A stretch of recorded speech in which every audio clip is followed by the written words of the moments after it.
Hello everyone and welcome to our feature discussion for episode 417 of Conversation Street, the Coronation Street podcast. I'm Michael. I'm Gemma. And today we're going to be talking about Weatherfield at War.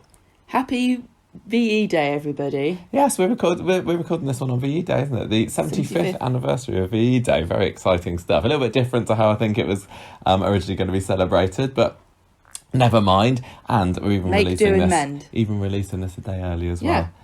As a special celebration. I don't know whether you're going to listen to it today or not, or whether you're having your Tell you what, it's up to you. Parties or you might be having a barbecue. Yeah.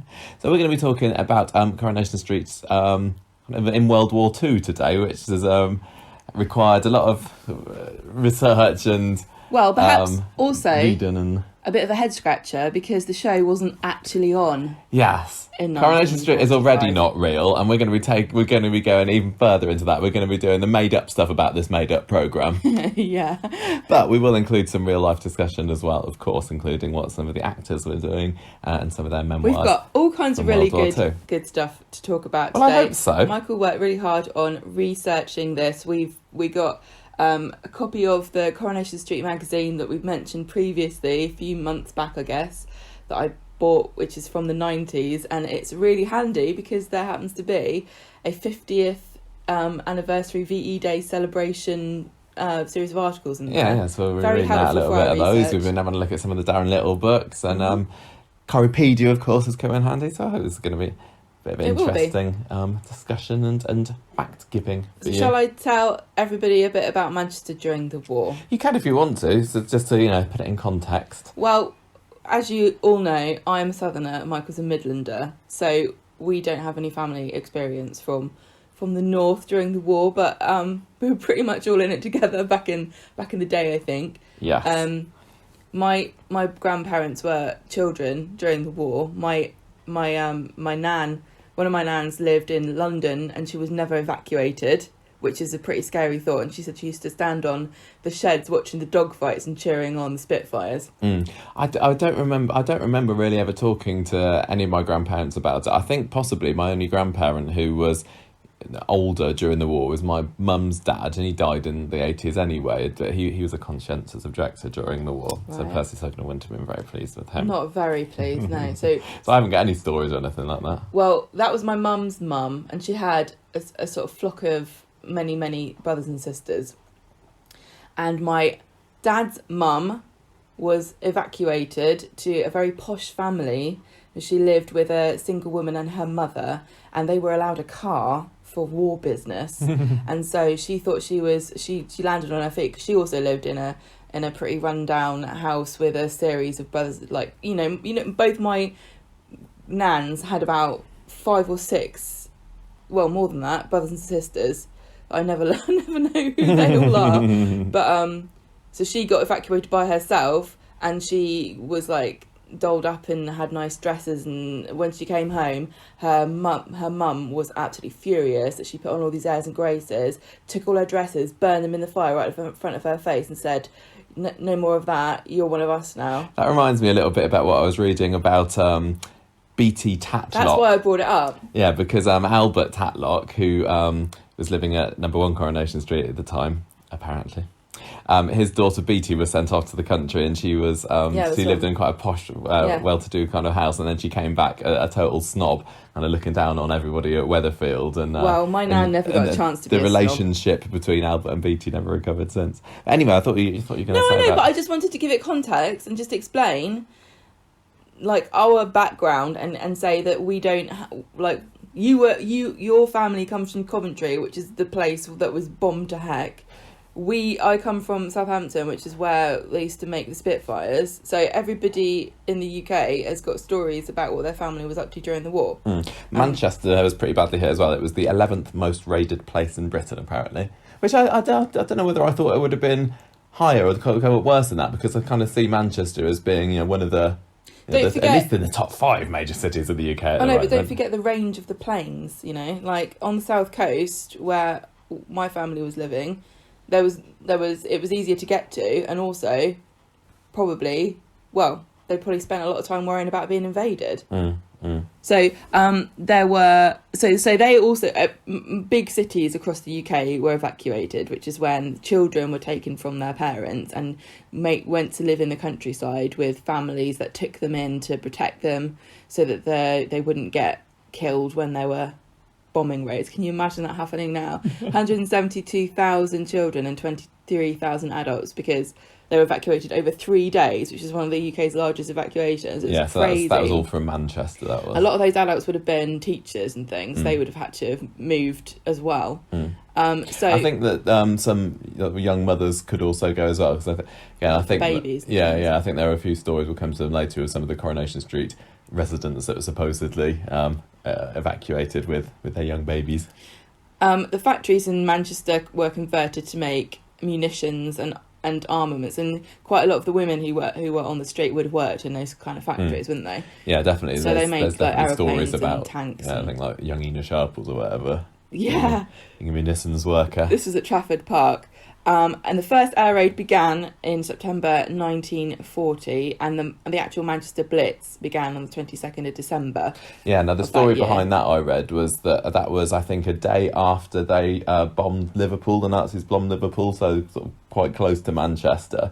And so it was at that point that the Mancunians kind of thought, I think we're next. Although I also read that a load of the fireworkers and so on went over to Liverpool to kind of help them out. So the next day, firemen and stuff. Do you mean what's fireworks? Yeah, firemen. Sorry, yeah. So the next day, when Manchester was hit, everybody was over there.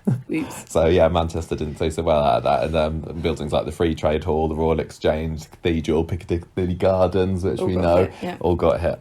They reckon 684 people were killed, including 215 in Salford. Which is kind of that's the closest that we can get to Coronation Street or to Weatherfield, isn't it? It's yes, that's where Weatherfield is based located, on Salford. Yeah. 8,000 homes destroyed or damaged.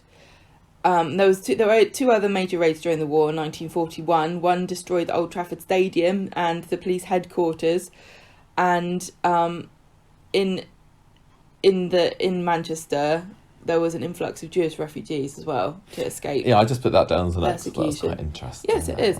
And if you go to see the set, the Corrie set, you will see right next to it is the Imperial War Museum.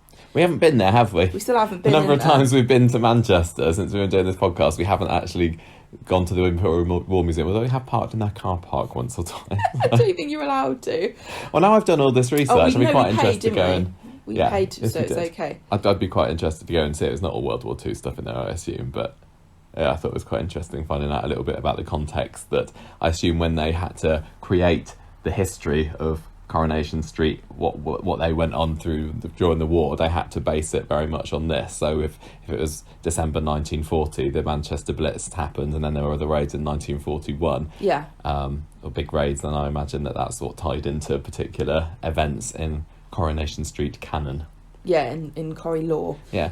There was I'm trying to remember. We went to the Portland Basin Museum in is it Ashton-under-Lyne as well? But that was where the Richard Hillman Canal was. Yeah. I'm sure there was some like home front World War II-y bits in there as well, like houses made up how they would have been in the 1940s. Do you remember? Have to say, no, I remember going, but I don't remember war stuff. I just remember the home sets in the shops. Is that the same place? Or I remember that's what I'm thinking. I think they were like World War II maybe they were era homes. Oh there. yeah, I think there was rationing stuff, wasn't there? Yeah. Okay, well, go and check it out, everybody. Yeah, when you're allowed.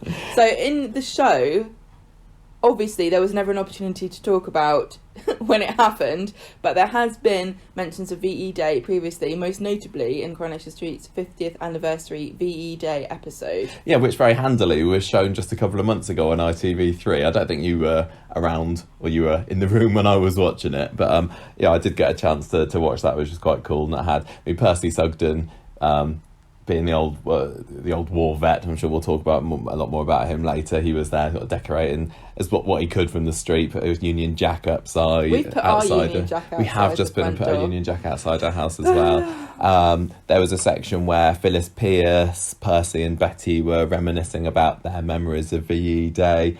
Alf lit a bonfire on the Red Wreck, and Jack Duckworth, who was on holiday in Wales during the episode with Vera and little Tommy, ends up in a pub, and he talks to a pub landlord about his memories of being evacuated to that particular place where they're on holiday with his brother Cliff. So that's quite interesting.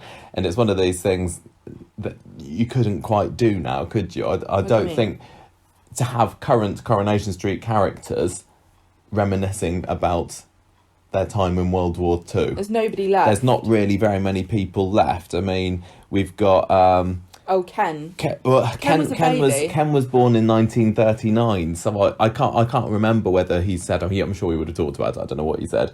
Does he have any memories of World War II? So he would have been like 6 when it ended. So even if he does, it would have been very, very vague. William Roach is a bit young. William Roach himself would have remembered. Yeah, he does remember. Yeah, he was born in 1932.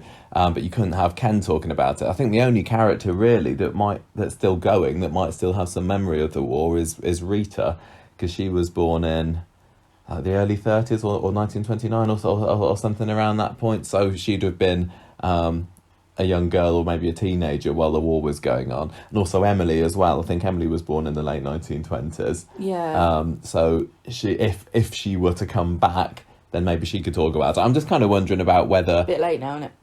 Well, it's not too late, because I don't know, honestly, I don't know. Have they filmed a VE Day 75th anniversary episode for 2020? And obviously we're behind at the moment. Oh, interesting point. Yeah, because they've just shown, I think we're the week after Easter at the moment, which would, if they carry on at the current trajectory, then it's going to be, mid to late June, kind of 6-7 weeks time, when VE Day, anything they filmed for it would have been filmed. So...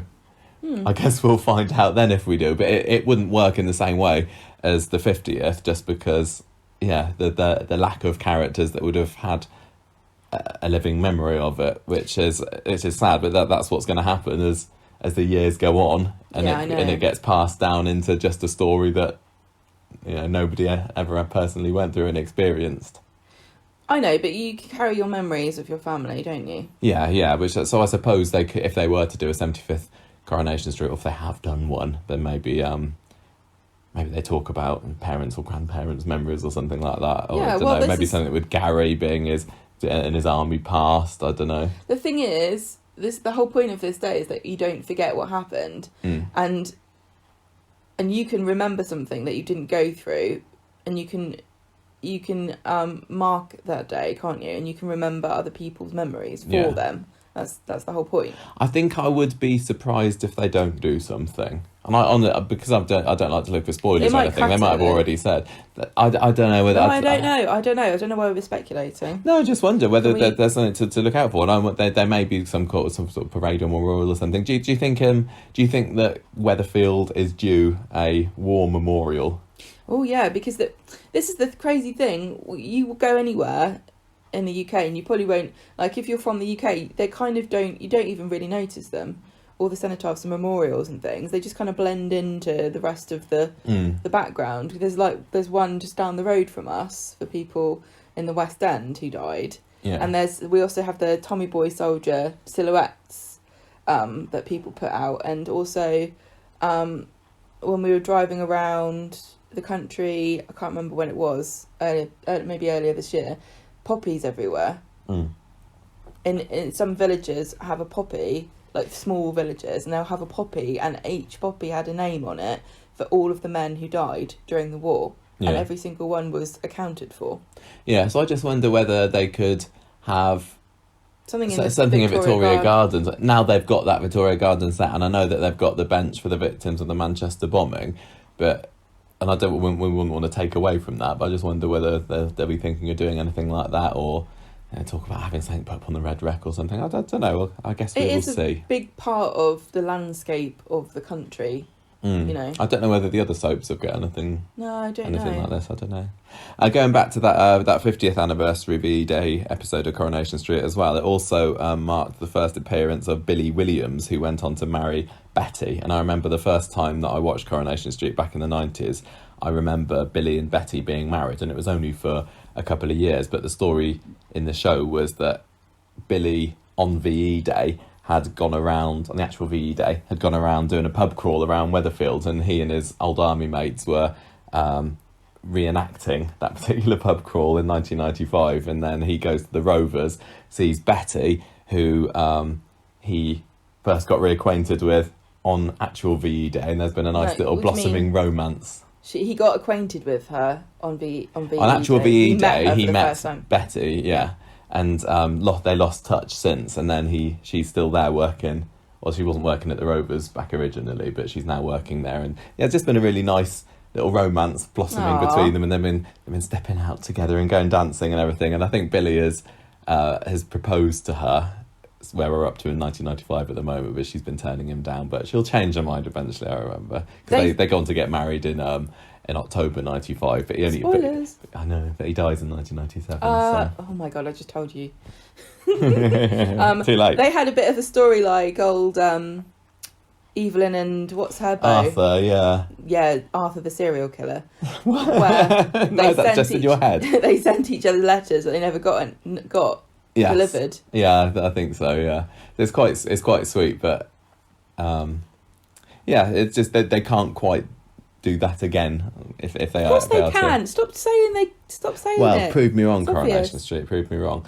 Because I also was kind of having a look at it would be good just to say, you did mention this, but the fact that we do have a veteran on the show, Gary, it would be really nice if we were reminded of that. Because they were quite sensitive when Gary became a soldier, and I don't remember the exact circumstances, but it was something related to Gail's dad, Ted, I think, and he was in the Rovers, maybe with some of his old army mates, and Gary was making cracks at them, and then he kind of gets shamed into joining the army, basically, and he's been and although he's obviously not in the army anymore, I think it turned into quite a sensitive. You'll always be a veteran reference. Yeah, so maybe they'll have him doing something, and I don't know whether that would. I don't know how Gary would react to with his current state of mind and how he feels about his actions in the past year. I think this would be a really, really interesting avenue to explore. I don't think they will. But just to have Gary's thoughts about reflecting on his service and imagining if he had been alive in the 40s, he would have gone he would have fought in the Second World War, and thinking about the honour and the sort of the dignity of that service, and then thinking about where he is in his life now. And perhaps thinking to himself, am I shaming the legacy of... Maybe he shouldn't have dropped that roof on Rana's head. Perhaps I shouldn't have murdered a man in the woods. Maybe my captain wouldn't have given that the okay. Because everybody knows the sort. If you get told to do it, it's fine. But if you're being a bit entrepreneurial about killing people, then that's murder. I also found out a little bit about other characters that were born during the war. We said that Ken was born in 1939. But, I mean, possibly other characters, we've got a few older characters still remaining in Coronation Street. Audrey was born in 1940, so probably not having any memories there of the war. Same with Norris, he was also 1940. They might remember a big party when they were 5. Possibly. Yeah, I'm sure they could tweak the script, if they wanted them to remember it.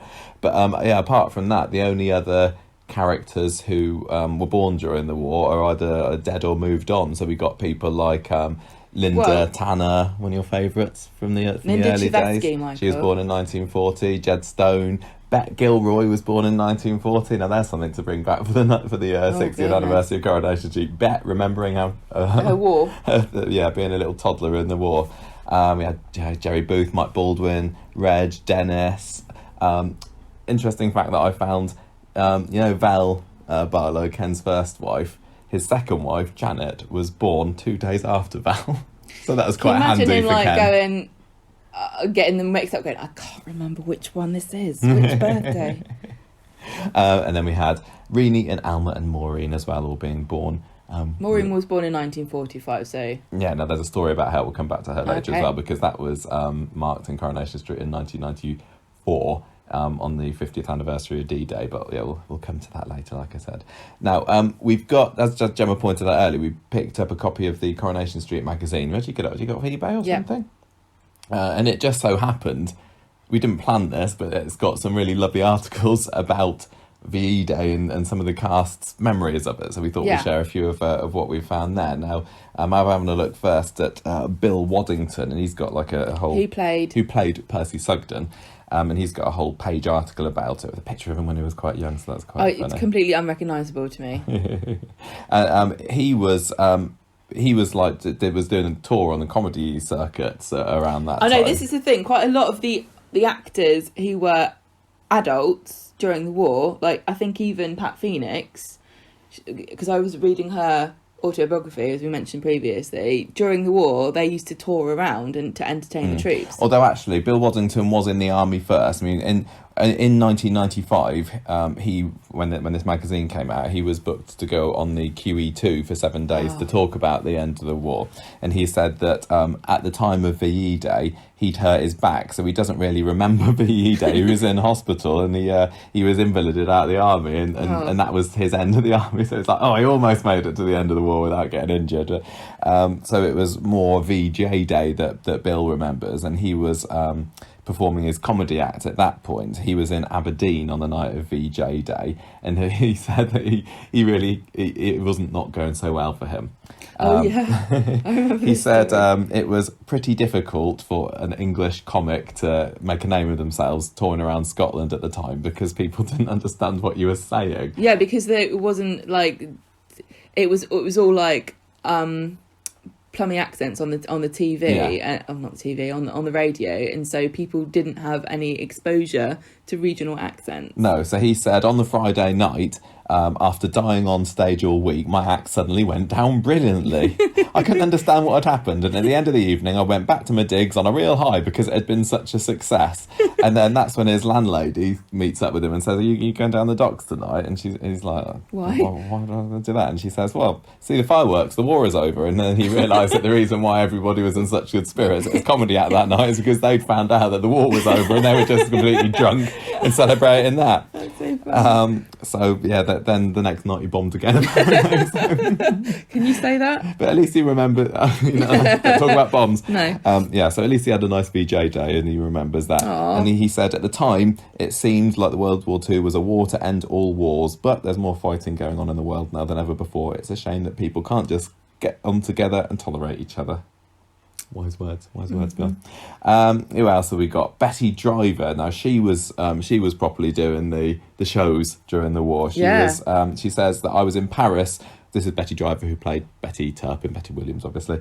She says, I was in Paris with Henry Hall's orchestra working on the Champs-Élysées when VE Day came along. And she's her lasting memory is all the lights, because it was so dark during World War II and all the blackouts and everything. And she says it was marvellous because everyone opened their windows up, put all their lights on. Magical, because it had been such a dark time. She says, I don't know if we came back from Paris on VE Day, but it was that week and I couldn't believe how everything was twinkling. So that's quite a nice special memory. Do you want to do this one? This is Jeff Hinsliff, who played Don Brennan. Well, he says he was only 8 on VE Day, but he remembers it because there were bonfires in Yorkshire. There's the custom of going out chumping on bonfire night, which is when you gather lots of little sticks up together and put them in your garden to make like a massive pile. And so they did that for VE Day, but like on a massive scale. And he said there was an enormous bonfire in the middle of the street and absolutely everyone, even my big brother, went out chumping. And he was really happy because his dad was in the fire service and he had a hatchet and they were allowed to use their dad's hatchets to cut down the trees. And he said the fire went on for days and it was the biggest I had ever seen. I can still see it now. Phyllis Pierce was played by Jill Summers, and she says she can't actually remember where she was on VE Day, but she would have been 34. She must have been totally pissed. I can't say that. Oh, Jill Summers, I'm sorry. How would you know? Would you not remember? I can't. I could really. It's not like you wouldn't think this is historical. No, she said that she was like Bill Waddington. She was also she was a comedienne during the war. Perhaps she just remembers. She was travelling all over the place. Maybe she just remembers the feelings and thoughts that she had, not necessarily her geographical location. She says we made sure we enjoyed ourselves because there was always a possibility that you could have been killed the next day. This is not on VE Day, obviously, but during the war itself, that's what she remembers. Sort of taking each day. Transient happiness. Yeah, exactly. Taking each day as it comes, living each day as if it's your last. But all the theatres were still staying open, even while the bombing was going on in London, because it was a bit of a distraction. Well, yeah, it's keep the horrors of war. Keep the spirits up. Yeah, exactly. So Bill Roach, he was Barlow. he was born in 1932. So Yes. how old would he have been in 1945? 13. Wow. So that's a pretty good age where you remember things. He was at school, and he said Didn't he go off to a boarding school or something? He was at boarding school, and they got given the day off. Sorry, and so because there was still rationing, you couldn't get sweets and things. But I think that they all expected that to happen, the little kids, and then they like, oh, you still got to have your ration. But yeah, when I read what Bill said, it kind of the fact that it was the end of the war didn't necessarily mean a whole lot to him. Because he's at boarding school, he was yeah. kind of cosseted away from the violence and the horror. Just of remembers people. getting his sweets and milkshakes. He said, we didn't have a party on VE Day, and I was away from home, so we just had a day off and went out and spent our pocket money on milkshakes and stuff. VE Day seemed irrelevant in the real sense, but it was enjoyable. As long as you enjoyed it. Okay. So you had a good time though. And then the last person that's in this article is Brian Mosely, who played Alf Roberts. And he was like Bill Roach. He was 13 at the time. And he remembers all the street parties and everything. He actually remembers that, unlike Will Roach. He got a scholarship to Leeds College of Art. I don't know if that's where he lived. I don't know. He says everybody got the tables out and there was just a general feeling of goodness. One of the great things about it was all the gas lights going on again. So that's similar to what Betty was remembering. He says he describes it as an atmosphere as hysteria, but a rather subdued hysteria. I can imagine that. Because they knew from going through the First World War that it wasn't just going to go click your fingers, everything's back to how it was before the war started. There was going to be a period of mourning and, sort of discover, yeah, exactly, and struggles, and they knew that they had more to overcome. Yeah, but for a little while they could, yeah. Put all their troubles in an old kit bag. Why not? So that's what. Got a spare one, you might as well. That was what was going on with some of the actors on VE Day, but also in the magazine there's a double page spread about what was supposedly going on in Weatherfield at the time. Right, so, we just need to say that the sources for what happened in Weatherfield during the war come from several different authors. Yeah, I mean, so it's Maggie Sullivan is the most recent Coronation Street author. She's written 3 books, hasn't she? We'll talk a bit more about those later. But this article from 1995, it doesn't give it doesn't say this information was taken from or whatever, or whether just the magazine writer I think made it up. Daran Little was involved in the production of these magazines as well, and the various different writers. I think so. Yeah, so Daran Little was the old Coronation Street archivist who now, he writes for EastEnders among other things. But he also created backstories. Yes. For various characters, including some war things. Yeah. So that's what I'm trying to say. There's lots of different people working fairly independently on biographies of characters during the war, and they don't necessarily all agree together. Agree exactly, but just so you know where the sources are from. Yeah, so in 1995, what was the kind of the canon of what happened on Coronation Street for VE Day? Well, they had a party. What? Of course they did. Annie Walker decided to serve beer. I guess she decided to do this. Beer at pre-war prices. So that was something to celebrate, even if the war wasn't over. So we had Albert's wife Bessie was helping to butter the bread for sandwiches, singing. And we had Elsie Tanner, who we know quite a lot about what happened with Elsie. I think that out of all the characters from the original lot, she's the one that we know more about what she was going on with during the war. Yeah, because she was a good time girl for the GIs. So, and she often reminisces about how much she enjoyed the war, which I really liked that, watching that, because I think if you put that in a TV show now, people might think it's a bit insensitive, but some people did have a good time. And she's always going on about how she liked the taste of American whiskey. She did like it so much that she married an American. Yes. So anyway, Elsie Tanner was hoisted to a tabletop by a group of American servicemen, and they all sang "The Yanks Are Coming," and Annie tried to just ignore it. apparently. Unfortunately, on that day in the corner shop, shopkeeper Tommy Foyle died of a heart attack during the party. Shocking. So that was the husband of Elsie Foyle, Elsie, who was later known as Elsie Lappin. So on the first episode of Coronation Street, we see Florrie Lindley. Yeah, so her husband dies on VE Day, so that sucks. That really does suck. Number 3, Ida Barlow. So that's Ken's mum, who disappeared and died. She's waiting for Frank to come home. Mm-hmm. She did not like the war, apparently. I don't think I would like it particularly. She was nervous. She didn't like the bombs. And she didn't really like raising the children. A lot of the women were just worried about, am I going to see my husband again? Yeah, well, how am I going to see my husband again? Even once the war is over, you don't know when your husband's going to be demobbed and you'll be able to see him again. And how, raising children by yourself and also having to perhaps take on a job. Yeah, exactly.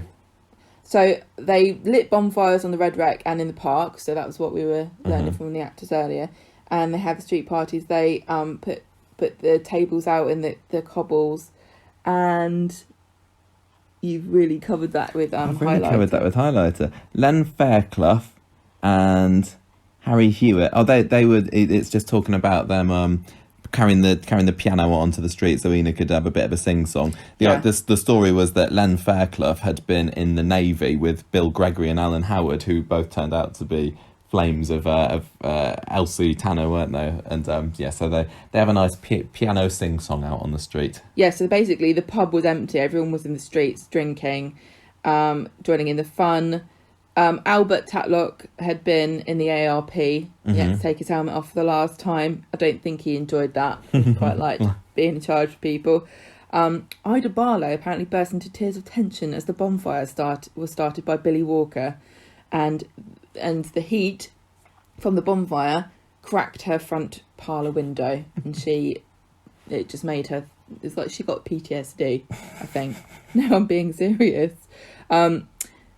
Ina Sharples is glaring at the fact that Elsie Tanner's got 2 GIs leaning out the front of her windows with a banner going, "God bless Monty and the lads." No, this story, this isn't even the full story of it, because I looked on the Daran Little's Around the Houses books, I think, and not only were they GIs were leaning out of a bedroom window, they were naked GIs out of a bedroom window. So she'd just been spending the morning having a threesome with these 2 Yanks. That's awful. I don't believe you. I don't. So we got Betty. She was supposedly took her first drink in the Rovers on VE Day as well. So this is what was tying into her meeting Billy Williams. Yeah, so she worked in a munition factory according to this write-up, and she was like jealous that people were going to be reunited with their lovers and husbands and things, and she didn't have anybody to get together with, except she had a brief romance in the early 40s with a corporal named Ted Farrell, but he never answers her letters. So I think he's the one that ends up he might be the one that ends up fathering Gordon. Okay. Well, no wonder she was trying to get hold of him. So while she's sitting there thinking about how glumly her life is gone, a bunch of lads from the RAF come in to get their Newton Ridley. And amongst them is Billy Williams, and he was going to be sent off to the war in the East and trying not to think about it, and he ends up seeing Dear Betty. It was love at first sight, apparently. So other things that happened with the Rovers regulars, Alf Roberts, he had joined the Signal Corps, and he spent VE night in Iran, apparently, being looked after by NCO Frank Barlow. So they were together. Alf lit the bonfire on the Red Wreck. Percy Sugden was in London. Alf lit the bonfire on the Red Wreck in 1995, like I said earlier. Okay, sorry. All right. Percy was in London during the anniversary, 50th anniversary, with the British Legion. Yeah, I didn't get that because I thought he was in the VE Day episode, but this says that he was in London, so I don't remember. I think they might have got a bit mistaken.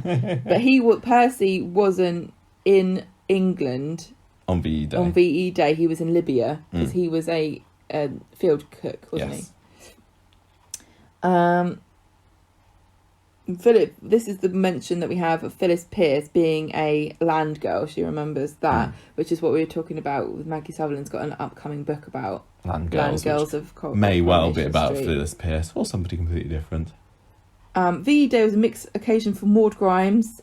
The day brought Bombardier Wilford Grimes back into her arms, and she watched with tears in her eyes as he hugged 4-month-old Maureen for the first time. But Maud mourned for Maureen's real father, her lovely Danny boy, the Yank, Yes. who had flitted off, while Wilfred, she had dalliances. Indeed.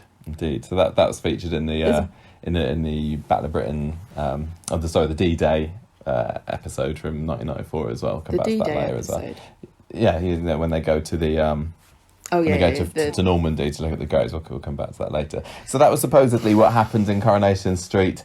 Well, this was according to maybe Daran it jumped Little. about a bit, didn't it? Yeah, really? the article jumps back and forth between 1995 and 1945, which is why... Bit different, 2 different periods in time completely, one might argue. But you get an idea about what was going on. That was interesting to read because just last year, was it last year or was it early this year? I've lost track of all time now. That's when I read the Snow on the Cobbles book by Maggie Sullivan, which is her 3rd Coronation Street wartime book, and chapter 6 in that particular book covers VE Day. And despite the fact that there was already an established canon about what was going on in Coronation Street in VE Day, because this magazine, this is official magazine, this one. Yeah, Maggie tears it up and does something completely different. So apparently Ina Sharples in her version was still organising it.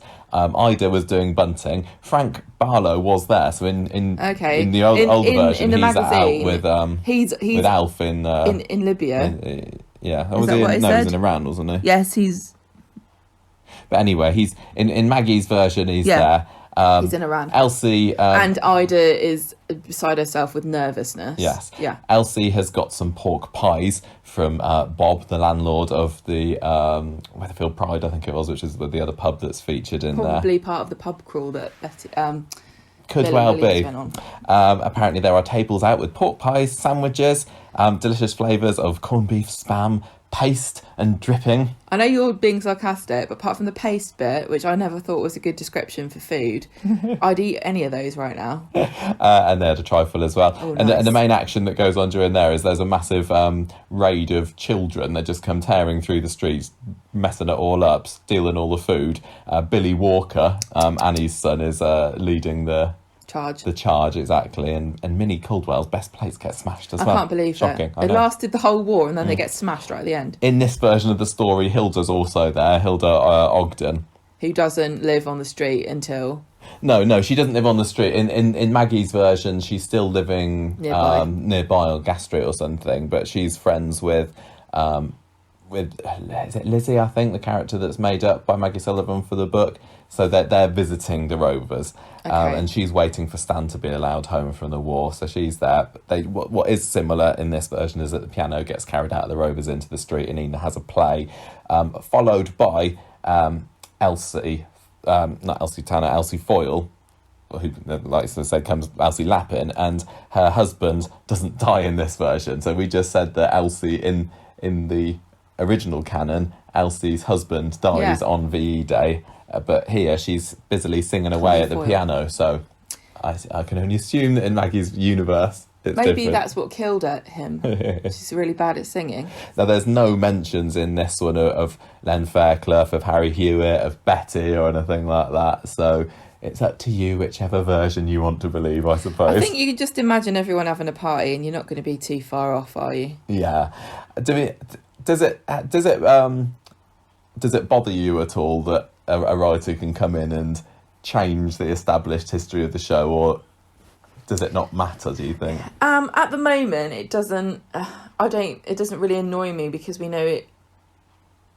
Because I don't think of any of it as being particularly true or not. You know, I think of it as almost as though historians are trying to work out, and they've all got different theories. Different historical interpretations of what went on. The thing is, it's not changing what went on in the show, because there was obviously no Coronation Street in 1945, exactly. but it is going against, say, what has been referenced in the show, because it has been referenced in the show that Betty and Billy met in the Rovers. I know. And yet, in this version of it, they're not even there. I know. The trouble is, though, Coronation Street of recent times has been happy to retcon things. A little bit. So I think that I've accepted that happens. Not accepted it in the case that I think it's good or I don't mind it, but more of the case of, well, that happens sometimes, you know. Yeah, I mean, even within the show itself, you have characters back in the olden days whose histories get changed. Like exactly. Ivy, for example, was turned into a very different character. Yeah. I think if I was a producer, I would have to. One of the things that would really get a bee in my bonnet is stuff like this, and I would have to. I would really be a draconian controller of the canon of the history of Coronation Street. Well, that's why when Daran Little was the archivist, he was like the oracle of all knowledge, wasn't he? Yeah, but Coronation he still made up his own things. He made up his own things, but that was the version that was stuck to. Yeah, I know, but I know that caused problems, didn't it? I suppose if you think about Maggie Sullivan's job, she would have been commissioned to write these books, and she didn't necessarily want to be constricted by the canon that was already in place, and it is just being seen as an alternative version of it. Yeah, so I'm not saying it's wrong, because it's obviously been sanctioned by ITV. Like Maggie Sullivan's books are all... Yeah, they're all official, and I remember when I spoke to her last year, or it might have been one of the other times, and I asked her about canon, she said that some of her ideas that she wanted to put into the books, well, all of the ideas she had to run past the higher-ups at Coronation Street, and some of them they said, no, that wouldn't happen, or no, a character wouldn't have acted like that. But she obviously was able to get some things past them when the higher-ups at Corrie think, well, people don't really care about that. So I know, but I just wonder what on earth... I would have loved to have known what her ideas that didn't pass muster were. Yeah, I know. Can you imagine she went in there, right, so Elsie Tanner is in the nunnery taking her vows, and they're like, sorry, Maggie, can I stop you? Yeah, I mean, I suppose it doesn't really matter. We're like the major coronation. Most of our listeners at the moment. Who cares what people say what happened in the war? None of it's true. But it's our job to report it. Even if it didn't happen. Know about it. I just wouldn't necessarily... I feel that Coronation Street during World War II, we know enough about it now. And we know that there's already some books still to come from Maggie Sullivan. I don't feel that I need layer upon layer upon layer of versions of what happened in World War II. And I'd rather that some of these novelists explore different parts in Coronation Street's history. I agree with you, but I really think that the nostalgia factor for World War II is unparalleled in this country. We when we think of the World War II, we have this bizarre rose-tinted glasses, like Blitz spirit, like we really fetishize it in a way. We think everything was better, life was more simple, because we know that in the end we won the war and everything turned out okay. Yeah. But the people that lived during that time would have been terrified. They wouldn't have known that nobody was going, the war years were the best years of my life. There was rationing, there was suffering. You would have known people who were killed. I remember my nan who lived in Southampton, before she got evacuated, going in the air raid shelters, and a family up the road didn't get into one, and they all got blown up, and she said she saw legs in trees, horrific stories of things. And we get to this era, and we just imagine, girls with bandanas on their heads and spades in their hands marching off to the allotments to grow onions and making cakes out of powdered eggs, and as though that's fun. It's certainly ripe for storytelling, but it is ripe for storytelling. But I'm saying, like, and perhaps now people are getting a bit of perspective about even the short amount of shortages that we've had. Like, there's no eggs and there's no flour. People losing their minds. Imagine that going on for years. I just don't think people really... Yeah. And I suppose when Coronation Street first came on in 1960 as well, it was in fairly recent memory. Yeah, of course it was. For a lot of the characters as well. They talk about it in the show. Yeah, definitely. That's one thing that we picked up from watching the 60s and 70s They don't talk episodes. about it anymore. Not so much, but in the 60s. Yeah, they talk about it loads. Yeah, it just happened almost. Yeah, of course. So I wonder, out of what we learn about what the Coronation Street characters were doing, how much of it was created by Tony Warren, because we know that when he put together his idea for Florizel Street, as it was back then, he had very detailed backstories of all these characters. And he would have thought about the war was a pivotal point in people's lives. Yeah, so we put a lot of it down to Daran Little, but I'd be interested to hear from Daran how much of it he didn't invent, and it came from Tony Warren's head, because I'm sure that they would have liaised when Daran was putting his ideas together. I'm sure he wasn't given completely free rein. No, I don't think so. To do whatever he wanted. I guess what people like about the war period is the feeling that everyone was cooperating for a greater purpose, and I think that a lot of people think that we don't have that now. We're all independent contractors doing our own thing, and there's no sense of greater community spirit. Yeah. So we've talked a bit about what happened on Coronation Street on VE Day, but Coronation Street has got a fairly substantial account of what was happening up and down the street throughout the whole of the war, basically, because of these books that have been released. And the first one, as far as I can tell, that was released that probably went into detail about Corrie in the war was Around the Houses, which is Daran Little's book from 1997, and it's basically split up house by house, starting from the Rovers, going all the way down to the shop, and then a bit about the houses across the road, what happened from when Coronation Street was built in, I'm going to say 1902 maybe, all the way up to then 1997. So there's a section about World War II which I was reading through and picking out some of this information from. That particular book, by the way, I was so sad when I was a kid. I got it as some kind of form prize or something. So my copy of the book has got a little sticker in the front that's signed by my head teacher from secondary school, saying, with my name on it, saying it's my prize. I remember being able to choose whatever book I wanted. Bless you. And that was just when this what book came out. What did you do for it? I don't remember. I honestly don't remember whether it was a reading prize or whether it was exam grades or whatever. I just want to also point something out which you might have thought if you didn't know about the origin of Coronation Street, and that is the fact that you've got one side which is terraced and they're all numbered oddly, and really there should be terraced the other side all numbered evenly. And if you didn't know about the history of Coronation Street, you would probably assume that the other side of the street was just demolished and bombed in the war.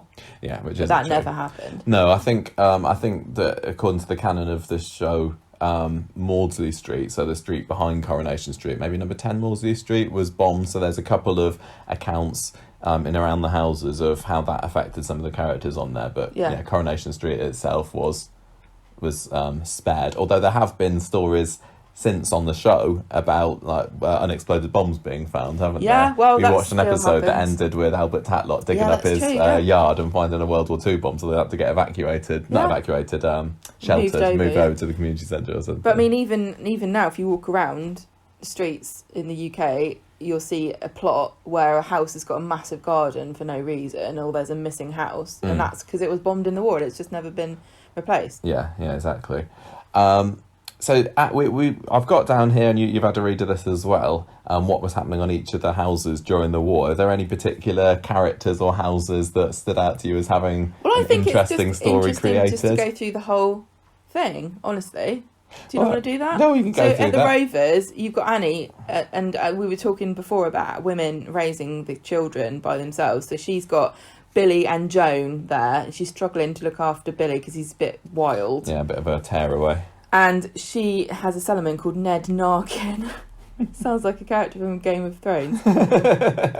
And he moves in with her. I don't know if that's inappropriate or not, but he's like a dog because he stops a burglar one evening from coming in. She's been running the Rovers with Jack for quite a while before this point, and then he gets enlisted and he has to go and serve the army. So Annie, during the war, has to look after the Rovers by herself, and I think that really helped to mould her into the strong, feisty landlady that we see in Coronation Street in the 60s and 70s. It is a bit weird how Billy, her son, patronises her a little bit and thinks she can't cope when Jack dies, and she basically becomes the landlady by herself. And it's like, I ran this during the war, kid, and I looked after you, and you've been a little brat, so calm down.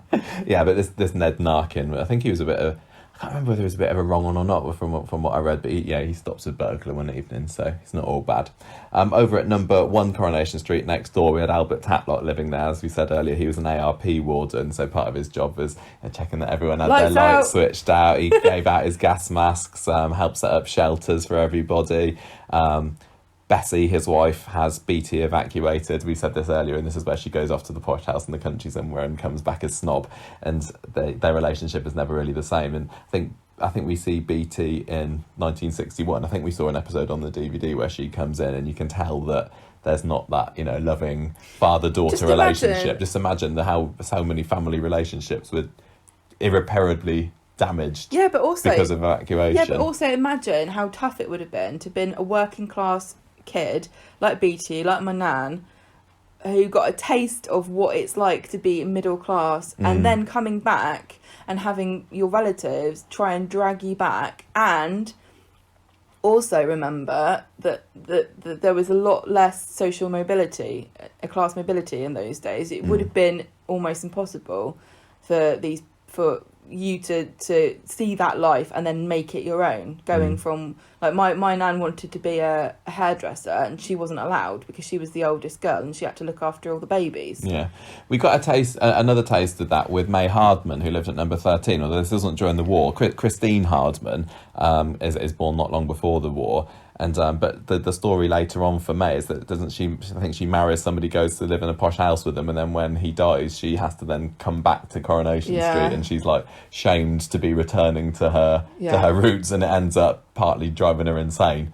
I mean, that's one of the, and then she had a brain tumour. She had a brain tumour as well, anyway. But there were lots of there was a certain number of deaths on Coronation Street, which I think was very appropriate to pick off characters during the war, so it was realistic. So in this book, in the book, so for example, Mae Hardman's sister Madge is killed in the Manchester Blitz in 1940, as is Ida Barlow's sister Marjorie.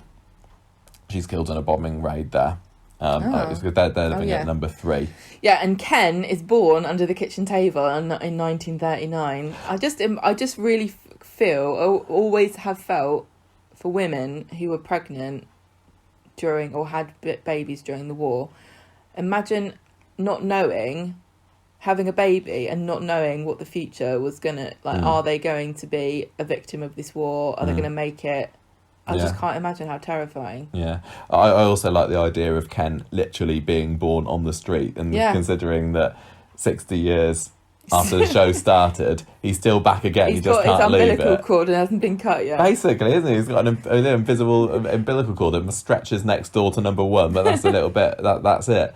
So he had his dad joining up to the 7th Cheshires during the war, and also his brother David was born in 1942 as well, which I think he must have been conceived on one of Frank's brief visits back home. Yeah, it must have been. So number 5, Ada Hayes, who's Esther's sister.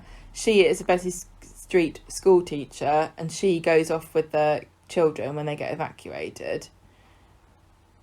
And they go off to Blackpool, I think. I've never understood why you would evacuate children to Blackpool, but I guess it makes sense. Why? Didn't have illuminations back in the day. Oh, we better turn them off. Yeah, true. Has anyone thought of this? So Esther worked as a town hall clerk, and her dad Sid was killed in a raid. The Hewitts are in number 7. So Alice Hewitt was Harry's sister. She her wedding day is organised for the day that Neville Chamberlain declares war. That's so funny, because it's like on Coronation Street now. I said it was funny. On Coronation Street now, you have these coincidences of on the day of your wedding that happens to also be the day that so and so drops dead or whatever. Or as far as wedding day mishaps go, nobody can quite top having war declared on your wedding day. That's true. I mean, it makes Judy Mallet dying on the day of, I can't remember whose wedding it was. I think it was when Ashley got married. Even Rita getting stuck in the boot of a car. doesn't top war breaking out in Europe on your wedding Alice day. wins that one. But it didn't do too much to deter the celebrations, because they ended up spending the wedding evening in the Rover's cellar, where the party continued. Although I suppose maybe they had to wait a little bit longer to consummate their marriage. But sadly for Alice, Sam is later killed, which means that Harry Hewitt gets kind of G'd up to join the war, because he initially doesn't sign up, and their dad Thomas says it isn't very happy about this. So he once Sam dies, he's like, Harry, you better sign up and replace your brother-in-law. My response would have been. But yeah, Thomas was an ARP warden with Albert as well. Now number 9. This is an interesting one, because of most of the houses that we talk about, there are recognisable characters. So if you've watched Coronation Street from back in the 60s or 70s, or listened to us talking about them, you obviously know who Ken is, you know who Esther Hayes is, you know who the Hewitts are. But the Todd family seem to me, and I think I'm right in saying this, to have been completely invented just for these books. For the Daran Little book. Yeah. So there are no and there have never been any Todds in Coronation Street before this. Yeah, because there was like Gloria Todd later, but that's a different, just coincidence. So we had Jack Todd joining Albert in digging up the Red Wreck to turn it into a massive vegetable patch. Which I thought was quite funny. They should have just gone to Victoria Gardens, because, as we know, it's been there all along. And he also takes up the slabs in his backyard to plant potatoes as well. So he was a bit green-fingered, was Jack Todd. I don't know whether it was green-fingered, Michael, or just bare necessity. Then we had another death in the family. Vi, I don't know whether this was a sister or a wife or something. She falls into the canal during the blackout and dies. Well, wasn't the Manchester pusher this time? It wasn't. Can't blame it on him. No. But in the most recent Maggie Sullivan book, the Snow on the Cobbles, this is where the Lizzie Doyle and her family live in number 9. In number 9 in Maggie Sullivan's version of the universe. So I kind of imagine when Maggie was creating her characters and she wanted a new character, where do I have them live? There wasn't very much choice, because I think she couldn't have said, she was living in number 3, because people would have like, no, that's where the Barlows were, and we know the Barlows couldn't have been number 11. That's so Tanners. This number 9, it was quite convenient that it is weird, actually. Even though there was a canon family that lived there, that's the kind of fluid. Maybe it could be someone else. It is very weird that when they first came up with Coronation Street, it was a bit too long. When Tony Warren first came up with it, and that's why one of them got demolished, because the street was too long, and they were like, every house has to be relevant and somebody has to live there who's important. What the hell do we do with this house? We can't we can't have more than 30 characters in the show. That would be ridiculous. I can't remember though. But I'm sure that in 1960, when Corrie started, there was somebody living at number 9, but I can't remember who it was. But as I say, it wasn't one of the Todds. But when in the very early days, when they did the credits, they used to pan across the street, and they would sometimes skip houses. Yeah. So, and that's why I can't remember which number it was. It was 7 that got demolished. Number 7 gets demolished, and that was the Hewitt's old house. But yeah, I just have always found it a bit funny. There were definitely times when nobody was living on a house in Coronation Street for years at a time. I'm almost sure that Tony Warren must have had an idea for that house, but knew it was pushing it to have too many, because there was only a small number of characters in the original cast, wasn't there, 12 or something? Oh, something like that. Very low number. Yeah. Anyway, blather. No, number 11 is the favourite Tanner's house. So do you want to say a little bit about that? Wow, this is where we get the origins of why Elsie was a single mum at the beginning of the show, even though she's got grown children. Arnold Tanner was married to Elsie, 18 years old, and he dumps her to go off and join the Navy. Yeah, he's not portrayed in a very nice light. He's a bit of a nasty piece of work. He kind of got married to her, got her pregnant, but couldn't wait to dump her, and I think he slapped her around a little bit as well. She's featured in Daran Little books and Maggie Sullivan books. There's something about Elsie Tanner that's just such a fascinating character. I love Elsie. People just much. want to write about her, and so course. she's got the most detailed World War II history. She gives birth to Linda in Annie's living room, and she names her after Linda Darnell. Who's that? Famous showbiz type back in the day. Very fun. I was born after a famous Gemma, but I'll leave you to guess who that is. Dennis is born the following year, so I assume Arnold came back from time to time. Yeah. To indulge in his husbandly duties. Yeah. Now, you can't really blame Elsie for turning to the GIs for a bit of comfort and fun, considering that she had 2 young children. She befriends them from the Air Force Base. Befriend, what a nice way to put it. Like you might befriend a stray cat. And this includes Steve Tanner, no relation at that point, who they stopped seeing each other because they were worried that Arnold might find out about this. Yeah, and he was like a proper wartime sweetheart for her. Now, there was a massive tension, wasn't there, in the UK in general about the American GIs coming over, because we had our British troops who'd been fighting the war for a considerable amount of time by the time the Americans joined in. Yeah. They came over, they didn't have rationing, they had whatever they wanted, they got fed better, they had all these gifts to give the women. And what was the slogan? Over sexed, over something, over I don't know. Yes, it's famous. I can't remember it though. So, she was. It wasn't quite fraternising with the enemy, but it certainly was carrying on with in an inappropriate way with our visitors. Yes, which didn't escape the attentions of Ina Sharples. Yes, exactly. That's what I'm leading up to. Ina Sharples did not approve of all these shenanigans. She's a good Christian woman. Yeah. Yeah, there's just one time when there's a funny story on this Around the Houses book where one time Ina ends up cornering a naked man who's running out of Elsie's house because the police come over, the military police, because he's overstayed his leave, chase him out of Elsie's bed. He runs naked down the street and ends up getting cornered by Ina Sharples. So just one of many incidents hilarious between things. them. And Ina's also she ends up writing to Arnold, doesn't she, to tell him this is what you're. But how was that? No, I don't know. There was the poison letter. Yeah, I can't remember if that was the same thing or not. But, no, it wasn't the same thing. But was the poison letter was written by somebody because Elsie had her husband.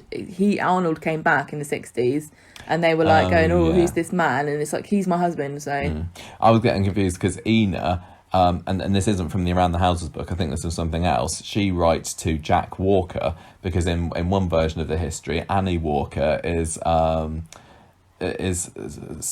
becomes smitten with the Bessie Street head teacher because she sees him as a bit of class, and so they start stepping out together in 1944, I think, and even kissing apparently. Can't believe it. And Ina gets wind of this, and then she writes to Jack, who comes home, and I don't think he catches her at it or something. Oh no, the story is he comes home and he's dressed as Father Christmas, and then Annie calls him John because she doesn't know who it is behind the beard, and that confirms that she's been naughty with this John. Anyway, I just looked it up. It's overpaid, oversexed, and over here, or some people say it was oversexed, overpaid, overfed, and over here. Oh yeah, I've just had a look later in the notes. Ina does write to Arnold. He comes back in 1946 after having received letters from Ina about Elsie's carrying on with the GIs, and then he dumps her, and then so he comes back for a little bit, and then that's the last she sees of him until 1961. So after the war, Ina was just basically busy writing letters and snitching on people throughout the war. But she's just jealous that she couldn't get any. I know, she was. Now, so Elsie and Arnold don't get divorced until the show. Yeah. But he sort of, they're separated, and as far as she's concerned, she has got no dealings with him until he pitches back up and the only reason he wants a divorce in the show is because he wants to marry again, isn't it? Yeah, I think so.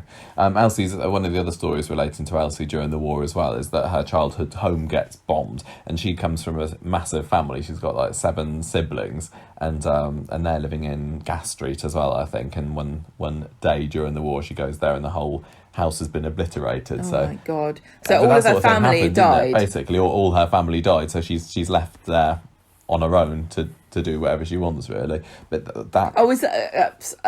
did you just reveal something sinister about your thoughts of your own family there? Yeah, her whole family died, so she could do whatever she wanted. You mean, so she was traumatised and grieving? Well. Yeah.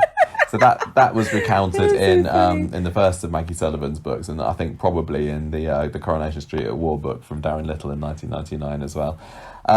We also had we talked a bit about the Hardmans at number 13. Over in the shop, Elsie Foyle takes her daughter Sheila to Blackpool because this is where this is where everyone was evacuated to back then. But when no bombs fall on Weatherfield, they come back. So this was all to do with, I think, they call it the phony war. So that when war was declared in 1939, everybody panicked and started to think we're going to sort of look out, the bombs are going to be coming any minute now, but they weren't, and it wasn't until 1940 that the Blitz happened, and lots of people who were evacuated to the countryside, lots of the kids, they came back, or their parents sent to get them back again because they thought, oh, there aren't going to be any bombing raids, and then sadly they were caught up when the actual raids happened. Yeah, this is kind of like what we're seeing now, isn't it? Like people are going, oh, it's all a load of rubbish. I haven't seen any evidence of things happening for my own self, so it's not real. Yeah. So they were back in Coronation Street for a lot of the war. Tommy Foyle has a stroke, and Elsie has to look after him through the later parts of the war. And as we said earlier, he ends up dying on VE Day in Elsie's arms, no less. I think the story is that he sees the parties going on in the window and then falls back dramatically in her arms. I just love how everything that's in these books is just as dramatic as what goes on in the show. I know, but you just go, yeah, nothing of particular note happened. So that was from pretty much all from the Around the Houses book from 1997, and then in 1999 Daran Little released a novel called Coronation Street at War. I've not read this, but I did have a little look on Amazon and managed to draw out a few points from one of the reviewers called Craig Rowland, and apparently that book starts on the day that war is declared, so that would be, I guess, with the Hewitts, with that wedding party there. It includes Ken's birth, Dennis's birth.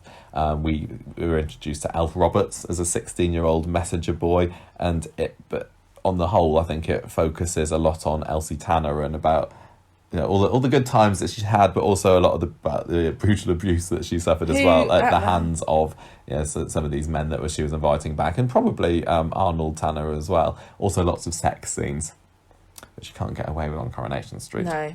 The book ends in 1943, though, so it was picked up, the story, in the next Coronation Street novel, which was called Coronation Street: The Way to Victory, not written by Daran Little. I'm really interested to know why it wasn't Daran Little. I don't know whether at that point he'd moved on from Coronation Street or what, but yeah, Christine Green takes over, and the book is released on the 2nd of October 2000, which was Gemma's birthday, her 18th birthday, no less. I don't know why you didn't have this for your 18th birthday. I had it Gemma. on my list, but instead I got a laptop and a bouncy castle. Oh, okay, understandable then.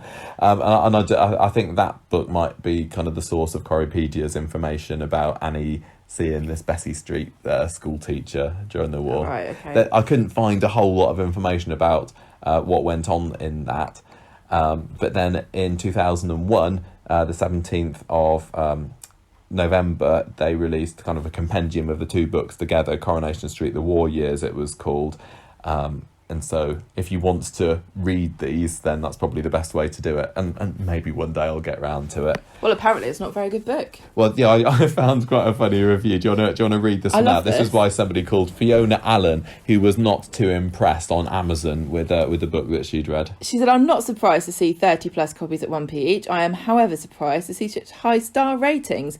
I had the feeling that the writers went through the cast list and invented a backstory for each of them. Adultery, potential abortion, black market activities, desertion, all of that. Of course you're going to do that. I'm entranced to know what the stuff Albert Tatlock dealt in. Disappeared from some council spreadsheet. Really? A spreadsheet in 1940? Impressive. I mean, I'm assuming he's not talking about losing something from Excel. I don't think Fiona realises that spreadsheets, the software is based on original spreadsheets and documentation. Although, I did have a little look. You know on Google where you can type in words and see how frequently they've been used over the years, and you can see a little graph of, apparently spreadsheet really wasn't really used back then. So. What, the term spreadsheet? The term spreadsheet. But the concept existed. Yeah, I'm sure it did, yeah. And she says, I'm curious to know the source of all the fish that the chippies seem to have inexhaustible quantities, given that the seas around Britain were teeming with enemy shipping. or that people were able to share turkeys with cranberry sauce, no less. Now that I don't think we had cranberry, did we? I don't know. I thought it was an American thing. Well, America brought it over. Yeah, probably. Because I remember, anyway, no less. And mince pies, apparently wartime restrictions weren't that severe. Again, oh really? It's not a bad book in some ways. It did pass a few hours, but I'm so glad it was a charity shop purchase and I wasn't rash enough to pay the cover price of $12.99. This only just makes 3 stars though. It really deserves 2 at best. I love how she gave it 3 stars after the I love slating reading review. such negative, bitchy reviews of things and then they give it 3. Fantastic. Well done, Fiona. Don't want Coronation Street people to find it and then track her down. Yeah, well, I think Fiona gave us a pretty good idea about what kind of stuff adultery and abortion. I don't. Sounds just like modern Corrie. I think I probably wouldn't notice any of the historical inaccuracies. No, I'm not very good at picking those up. I really do need to read these sometime. So those were the kind of the original Coronation Street novels, and then we got Christmas on Coronation Street, Mother's Day on Coronation Street, and Snow on the Cobbles, which have been Maggie Sullivan's one so far. Christmas on Coronation Street is very much focusing on Elsie Tanner and her life growing up with basically looking after these younger siblings of hers with her mum. And then Mother's Day on Coronation Street is about what Annie Walker gets up to during the war. Nothing about this Ned Narkin or whatever his name was, or Lord of the or going out with the Bessie Street head teacher. And then Snow on the Cobbles is more about an original character, Lizzie, but it also focuses on a wartime Hilda Ogden, which I did appreciate because one of the stories I like about what the characters got up to during the war was Hilda and Stan's, because the story is that Hilda trips over Stan in the middle of a blackout one time, and although we don't see that scene in the Snow on the Cobbles book, Hilda does allude to it, and basically Stan's drunk after winning the Dockers Arms pint drinking contest for the 5th year in a row, so he's just passed out on the street. She trips over him, thinks he looks like Clark Gable, and then they go off to an air raid shelter together. 6 days after that they get married. I imagine because they got up to no good and they had to quickly make sure they got married before it became obvious what they'd been getting up to. Maybe. Well, that's usually why people got married. He's back in the UK on leave, and then he gets arrested by the military police for overstaying his leave, and then he's shipped off to the war. And I think Stan, doesn't it? And I think he's in a POW camp at the end of the war. Oh my God! In Italy, I think. Jeez. We also had Ina Sharples being an air raid warden. Minnie Coldwell. Oh, this is a good story. Well, she went. Ina Sharples worked with Martha in Munitions. Yeah, Martha Longhurst. Yeah. Minnie Coldwell. One of the stories that was created for her was that she gets Leonard Swindley to conduct an exorcism in her home when she hears noises in the night. Now it turns out, sorry Gemma, it's not a ghost. It's a young German boy who'd moved to England just before the war, and he gets sent to an orphanage where he's really badly mistreated, escapes, and then hides out in Minnie Coldwell's house, and she ends up looking after him for a year, and he goes to Germany after the war. Aww. That's quite a sweet story, and I think it fits in very well with Minnie's caring, nurturing Minnie sort would of take nature. you in, wouldn't she? Yeah. She probably fed him from a bowl on the floor. Here you go, Sonny Jim. I read through this the other day, and I didn't actually finish reading the Minnie Coldwell entry and assumed it was the ghost of a young German boy. No, it was an actual German boy. I was like, yeah, it makes sense. She's being haunted by a German. Yeah. And then, of course, we've got Percy Sugden, who was the classic archetype of a war veteran in the late 80s, early 90s. I think he's probably the most iconic Corrie war survivor, isn't he? Yes. And his whole shtick was going on about the war. Well, and this was a stereotype that no longer really exists in old people now, because we've got new old people who weren't in the war.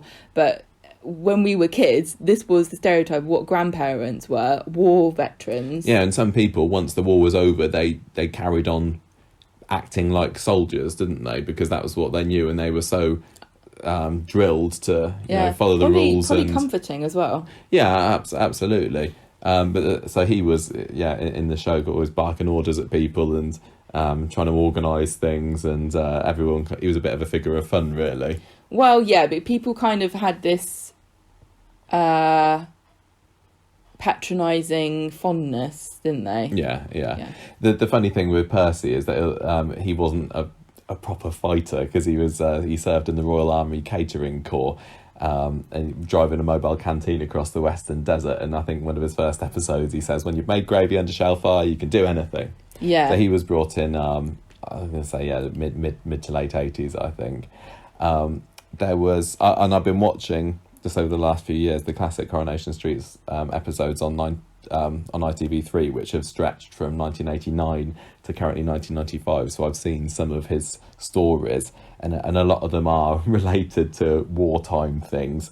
One of them I thought was really sweet was in 1992, when he decides to go to the Alamein parade in Blackpool, and he's tracked down by this bloke called Klaus Müller. Who comes to Where's he from? I wonder. He comes to Coronation Street looking for Percy, and Percy doesn't want anything to do with him, and he's very, very obviously anti-German still. He's got that still embedded in him from when he was fighting there, and he doesn't want anything to do with this guy. But then it transpires that Klaus was under Percy's control as a prisoner of war, and he's really kind and sweet, and he thanks Percy for his kindness, remembers how awesome he was at cooking. And you will never get anybody from Europe to say anything nice about English cooking. Well, so Klaus this was Müller a did. pretty good compliment. And I say, if you think British people are bad at cooking, it's because you're bad at picking where to eat. Yeah. You are. There's loads of great food here. So anyway, Percy gets to know him reluctantly over the course of an episode or two, and they end up missing the parade because they get drunk together and singing. And there's a really nice end to the episode. You just see the transformation of Percy's like standoffish. Yeah, exactly. And he has to rethink his values and beliefs and everything, because actually this Klaus Müller is a nice chap. All you have to do is compliment him on his spotted dick. Exactly. And if only we could have got there before the war started and given the Germans some spotted dick, maybe things would have been different. The episode ends with just them singing drunkenly on the table at number 3 into the night. It was really, I can't really imagine sweet. they had any songs in common from war days. Well, I guess it was just songs that maybe they sang in the prisoner of war camp. I don't know. In 1993, Percy hears that his old army mate Nobby Clark has died. So then he gets to know his widow, Olive, and there's again a really sweet kind of romance that seems to be blossoming between Percy and Olive. But he proposes to her, which is kind of a big step for Percy, because he was a very, very proud man, and she turns him down. And then a couple of months later, we get to find out that she's getting married to someone else, and he doesn't want to go to this wedding, even though he's invited. But Emily is, because he's still... Because this guy she's going to marry is he doesn't know this. Okay. He's still miffed that she turned down his proposal, and I think he's not kind of spreading the story that he proposed to her. But they go to the wedding in the end, and as part of the wedding ceremony, the vicar recalls that this bloke was a conscientious objector during the war, which is hilarious. Seeing Percy's reaction to that is like he clenches his fists, because that's kind of against his values. Yeah, absolutely. The symbol of unpatriotic attitude. But the best. But you said earlier that your grandfather was a conscientious objector, but didn't he serve in the? I don't think so. I thought that he worked as a medic. I don't know. I thought your mum told me. I don't remember. Well, I think there's something incredibly brave about being a conscientious objector who goes to war to clear up the mess that gets made by... Well, this guy that violence. Olive ends up marrying, the vicar, is talking about how brave he was to stand up for his beliefs and not just go along with the crowd and signing up for the war because he believed that that's what God wanted him to do and all that. The best one that I've seen, and I was really looking forward to watching this, was the 1994 D-Day anniversary episode where Percy goes to Normandy with Maud, who he's engaged to at the time, Maud Grimes, and Maureen. He doesn't learn from his xenophobia against Germans. He's not. He doesn't really trust the French either while he's over there. But there's some just really calm, sweet scenes of them looking along the graves together, and it's very, very respectfully done. And Percy, who's usually so he's reserved and doesn't like display his emotions, starts crying in front of the graves and everything. So that was really, really nicely done. And it also led to the revelation between Maud and Maureen that the person who Maureen thinks is her dad actually isn't, and Maud actually had it off with this Danny, like you mentioned. That was right my towards the clumsy beginning of this. explanation of unfortunate. Yeah, so Maureen was the product of a brief wartime fling with an American soldier, and Maureen realises that her whole life has been a lie kind of thing, and that was also really, really, really well done. Both the actors who played Percy and Maud, and also Sherry playing Maureen did that very, very sensitively. It was lovely. But it did lead to poor Percy and Maud's engagement being called off as well, because he didn't like the idea that she'd betrayed Britain by having it off with an American. With an American. He doesn't like the French, he doesn't like the Germans, and he doesn't like the Americans. You can't win. You couldn't. It doesn't matter what side you were on during the war. If you weren't British, you're dead to him. Yeah, basically. Well, if you want to find out more about Bill Waddington during the war, who played Percy, he released a book in 1994 called Percy's War, Bill Waddington, Coronation Street Star Army World War II Memoir. That's a real mouthful, isn't it? It's not a very good title. Percy's War, Bill Waddington, Coronation Street Star Army WW2 Memoirs. Yeah, released in 1994. It's probably snappier when you see it on the front of it. It's probably the way they space it out makes more sense. Yeah. So I think that's about it. Our clumsily cobbled together histoire of what happened on Coronation Street and what the actors were getting up to as well during World War II. Really interesting. Well done, Michael, for putting that together. That's all right. It was your idea. This was Gemma's idea. We were going to do like a list of questions or something this week, and then you said like a week and a half ago. I think we should probably do something about VE Day. Yeah. Yeah. So that was the day I was trying to buy bunting off the internet, and there was no way to order it. So I was like, we must do something for the war effort. And so our commemoration of VE Day is releasing a special podcast all about Corrie and World War II. Yeah. So I hope people found that interesting. Does anyone have any war stories? Let us know. More interesting. For their family. Or if there's any other bits, if there's any bits that we've missed. Or about Coronation Street stories during the war. I'd be interested to hear. But I think we will leave it there. So, thank you for listening. Thank you for listening, everybody. You can find us at on Twitter at Coronation Street, Conversation Street. Email us at Conversation Street. Conversation Street at gmail.com.